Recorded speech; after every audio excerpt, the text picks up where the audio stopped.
want to take the emotion out of it, how I feel after some time has passed. At some point, the carousel comes to a stop and it's time to get off. I think you kind of know when that is. Aaron Rodgers' future is up in the air once again. It's like we do this dance each and every offseason. And in this video, we're going to bring you everything you need to know to come to your own conclusion to figure out what you think is going to happen with Aaron Rodgers. I'll also give you my own interpretation of it. So before we get to the content, unfortunately, a lot of my content has been getting age restricted, primarily my documentary content. And unfortunately, YouTube's restricting who could watch it. So my solution to this is posting it onto Patreon to make it available to all of my supporters that want to pay the $5 a month fee. But of course, my regular news content that I bring to you guys on a day-to-day basis will remain on this channel. Now that we get all that out of the way, break!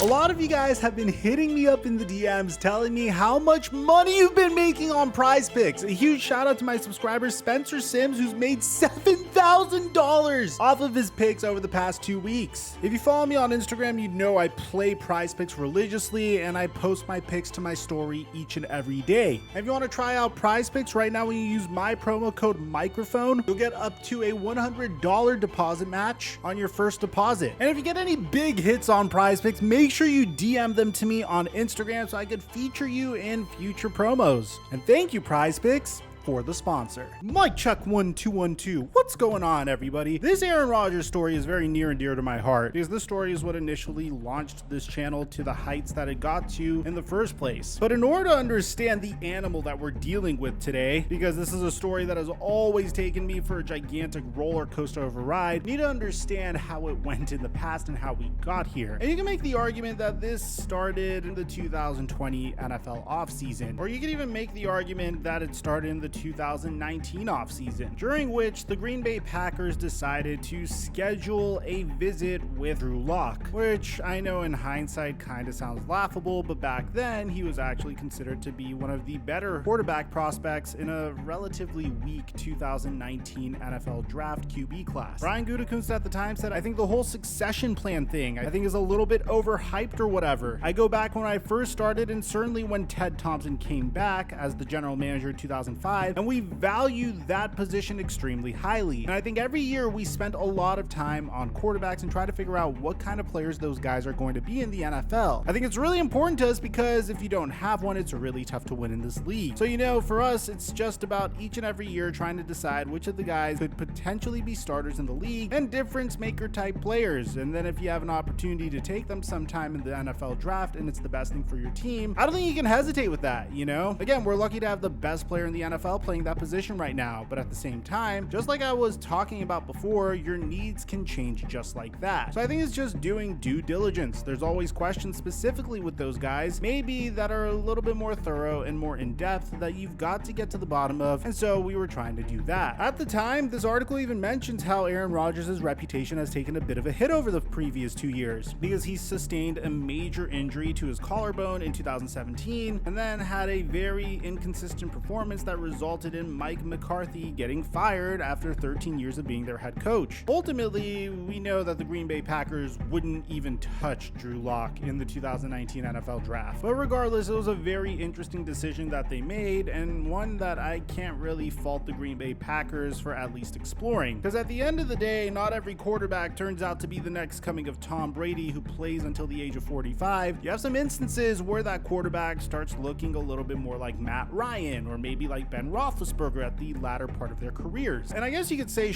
officially hit the fan during the 2020 NFL draft. This is where things really exploded. If 2019 was a little bit more low-key, during the 2020 NFL draft, shortly after the Minnesota Vikings used the 22nd pick to take Justin Jefferson, a receiver that the Green Bay Packers really coveted. I mean, you even have Rob Demovsky saying if there's a receiver Packers GM Brian Gutekunst would trade up for, I was told it's Justin Jefferson. Minnesota obviously won't help him, but if the Vikings don't take him, would Gutekunst make a move? Oh my God. I can imagine Packers fans are squirming reading this. Me as an NFL fan, this causes me tremendous amounts of pain. Imagining what it would have been like to see Justin Jefferson and Devontae Adams and Aaron Rodgers on one offense. Oh my God, that would have been sick. But unfortunately, that's not what would end up happening. The Minnesota Vikings would take Justin Jefferson with the 22nd overall pick. Brandon Ayuk would get selected with the 25th pick, and Brian Gutekunst decided to make his move, trading up from the number 30 pick to the number 26 pick to select Jordan Love. At the time, this was seen as the Green Bay Packers attempting to move on from Aaron Rodgers, and bear in mind, Aaron Rodgers was coming off of 2 seasons where, I don't want to say he played horribly or even above average, he played great, but he was showing a little bit of signs of regression, which, to give you an idea what signs of regression are for Aaron Rodgers, this dude threw for over 4,000 passing yards, had 26 touchdowns and 4 interceptions, and led the Green Bay Packers to a 13-3 record. I mean, if those are signs of regression, then so be it. It was a little bit more head scratching because the year before he had another season of perfect health. I mean, from 2014 all the way to 2021, Aaron Rodgers played at the very minimum 16 games. I mean, in this past year, he played 17 games. So durability doesn't appear to be a gigantic problem for Aaron Rodgers, save for one season in 2017, where he only played 7 games due to that aforementioned collarbone injury. But of course, the selection of Jordan Love pissed off Aaron Rodgers. I mean, while it does make sense in hindsight because this pick means that the Green Bay Packers have 5 years to develop Jordan Love and are essentially saying that, hey, at some point within the next 5 years, we expect Aaron Rodgers to no longer be our quarterback. And this is where it would officially start with Aaron Rodgers. Almost a month later, he would hold a 40-minute press conference where he would officially say that he doesn't know if he will be the quarterback of the Green Bay Packers any longer. You know, it was more the surprise of the pick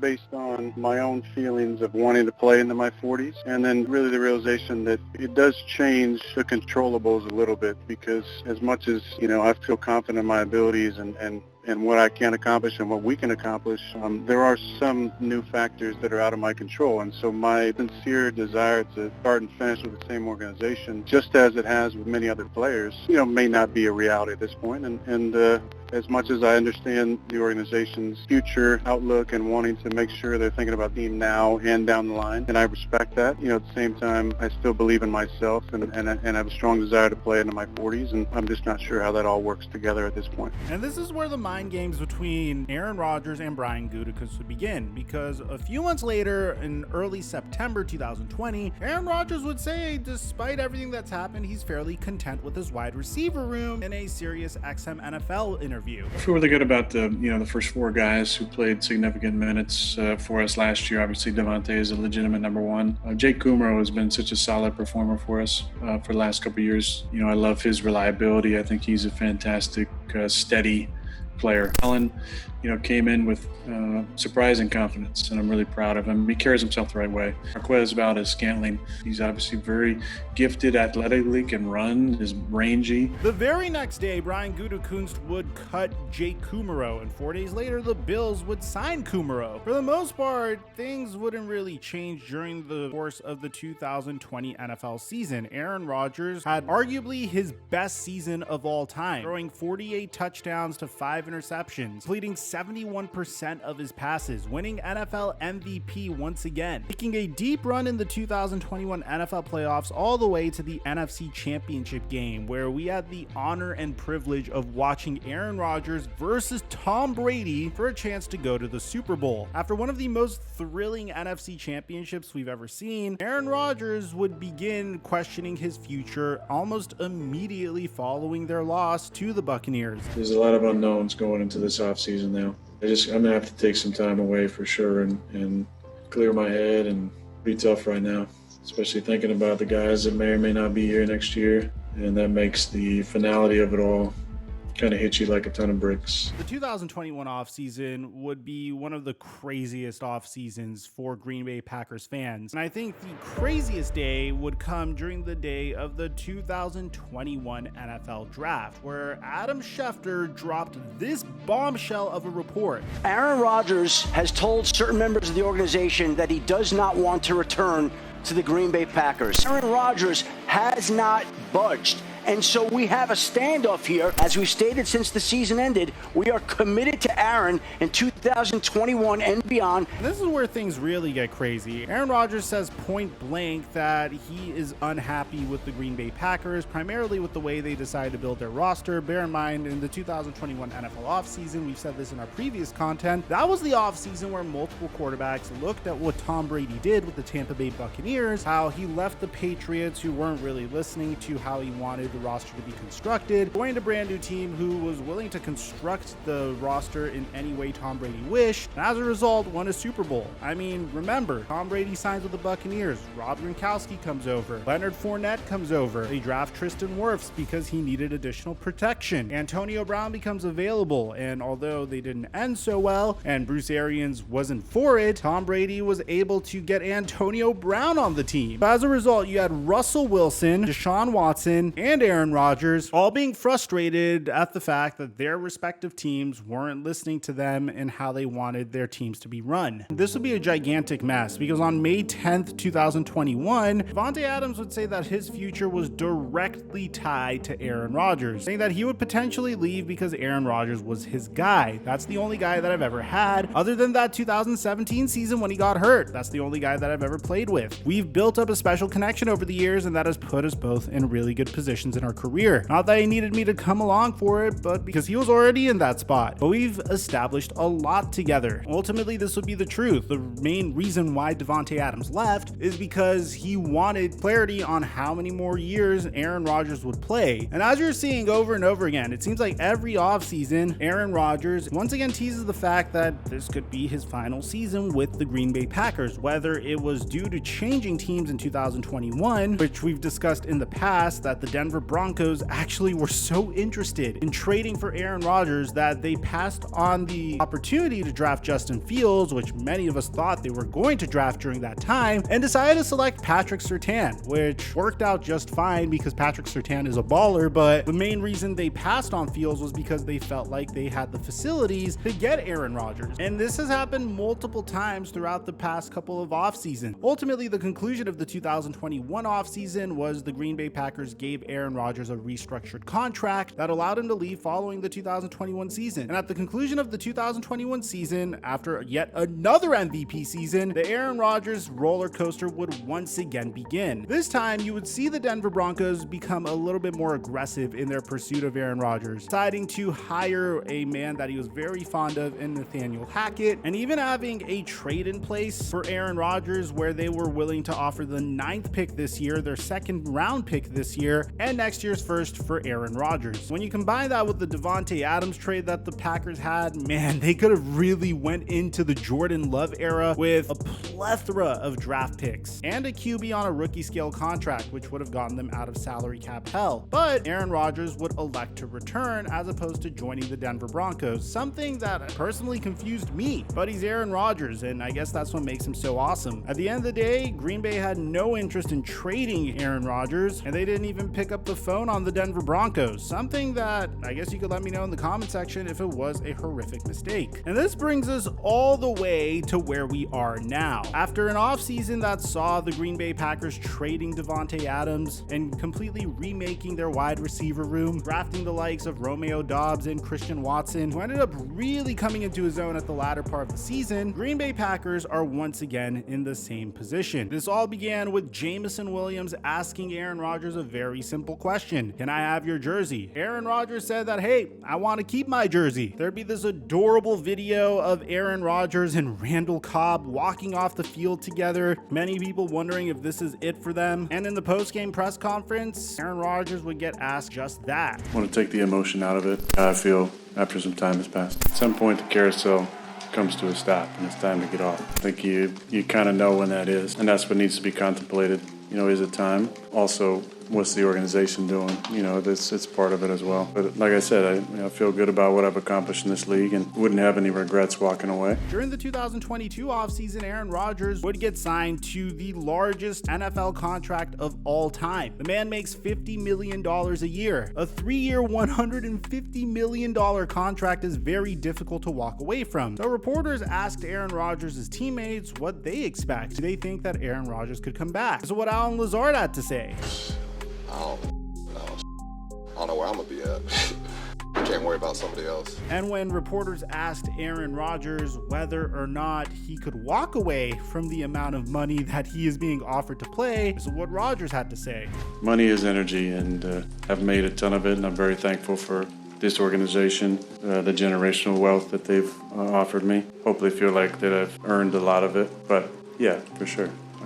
I can definitely walk away from that. The question then becomes, can Aaron Rodgers still play? Well, there are arguments for and against it. The most popular argument against it is the fact that when it came time to perform, Aaron Rodgers has been abysmal in the fourth quarter of win-or-go-home games. I mean, during the 2020 NFC Championship game versus Tampa Bay, Aaron Rodgers was 4 for 11, had 54 passing yards, 0 touchdowns, 0 interceptions, and a 52.8 passer rating. Last year versus the San Francisco 49ers in the fourth quarter, he went 4 for 7, 17 yards, no touchdowns, no interceptions, and a 62.2 passer rating. And this past week versus the Detroit Lions, he went 2 of 6 for 12 passing yards, 0 touchdowns, 1 interception, and a 2.8 passer rating. Combined, that's 10 for 24, 83 passing yards, 0 touchdowns, 1 interception, and a 33.9 passer rating. All 3 of these games happen to be at home. But at the same time, if we're being honest here, it was a very difficult